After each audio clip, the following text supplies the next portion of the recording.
বিসমিল্লাহির রহমানির রহিম। সম্মানিত ভিউয়ার্স, আসসালামু আলাইকুম। আজ অত্যন্ত ভারাক্রান্ত মন নিয়ে আপনাদের সামনে এসেছি।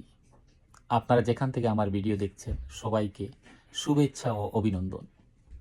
বাংলাদেশে হঠাৎ করে সৃষ্ট সাম্প্রতিক বন্যায় ফেনী, নোয়াখালী, কুমিল্লা সহ যে কয়েকটি জেলায় মারাত্মক জানমালের ক্ষয়ক্ষতি সাধিত হয়েছে, তা কাটিয়ে ওঠা কতটা সম্ভব জানি না।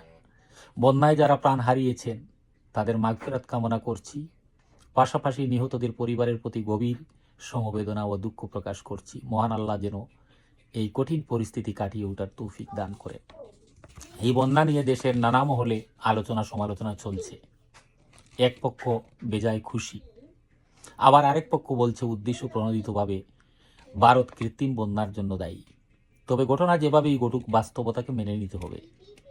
প্রথম কথা হচ্ছে, বন্যা এলেই আমরা বন্যার্থ প্রেমী হয়ে যাই।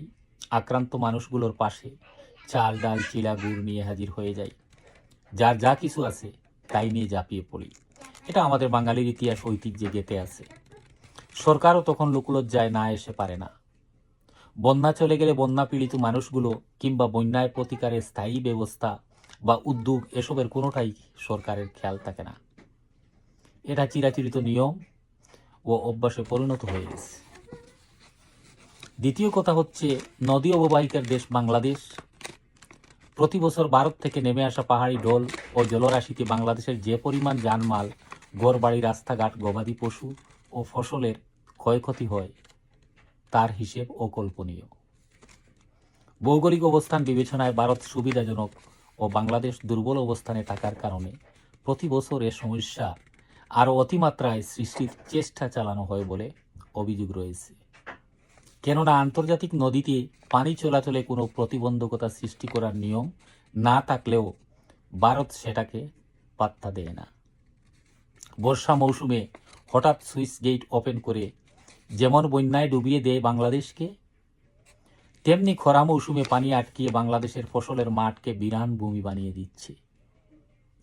এই যে নীরব নিষ্ঠুর প্রতিহিংসা, এটা বুঝতে বাংলার মানুষকে আর কতকাল সময় লাগবে জানি না। এ দেশটা স্বাধীনের পেছনে ভারতের অবদান অস্বীকার করা যায় না। ঠিক তেমনিভাবে ভারতও যে বিরাট লাভবান হয়েছে সেটাও বলার অপেক্ষা রাখে না।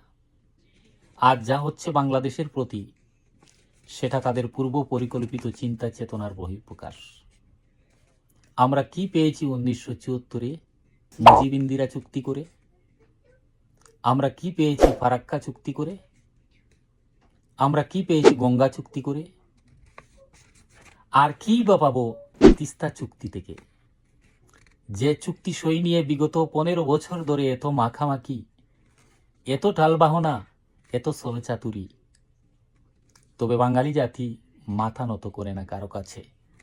একটা সাধারণ পাথর থেকে কিভাবে আগুন জ্বালাতে হয় সেটা যেমন জানে, তেমনি মরুর বুকে শস্যের সমারোহ আনতে জানে।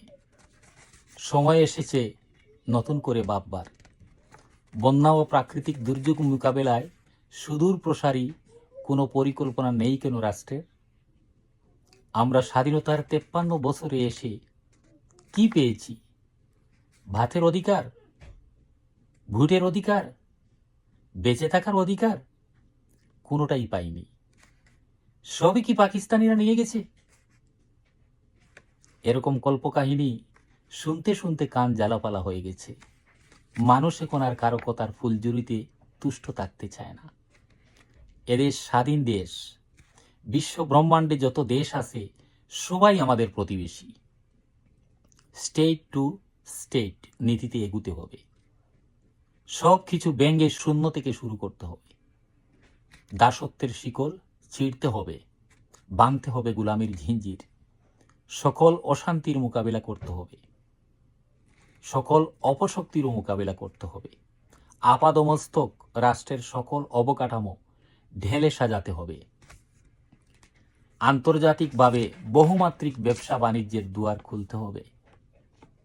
দেশকে বাঁচাতে তিস্তা মহাপরিকল্পনার মতো আরও যেসব পরিকল্পনা গ্রহণের প্রয়োজন সেগুলো চূড়ান্ত করে অতি দ্রুত অনুমোদন ও বাস্তবায়ন করতে হবে। কোথায় আছে না, গরিবের বউ সকলের ভাবি। এদেশের মানুষ গরিবের বউ হয়ে বাঁচতে চায় না।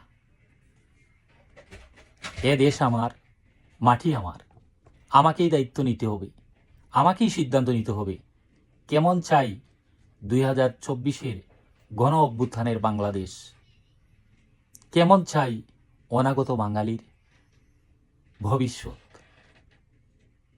সবাইকে ধন্যবাদ।